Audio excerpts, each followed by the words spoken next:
katika serikali, na wakati uchunguzi unaendelea, Jeshi la Polisi linaomba wananchi wenye taarifa mbalimbali zinazoweza kusaidia uchunguzi wetu ziweze kufikisha kwa Jeshi la Polisi ili ziweze kufanyiwa kazi.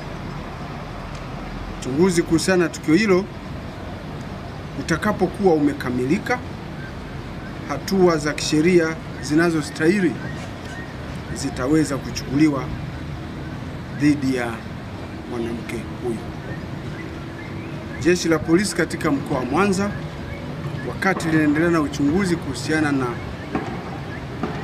taarifa hizi, tunawaomba wananchi wawe na utulivu na kutupatia nafasi ya kuyafanyia uchunguzi haya. Mwanamke huyo ameshikiliwa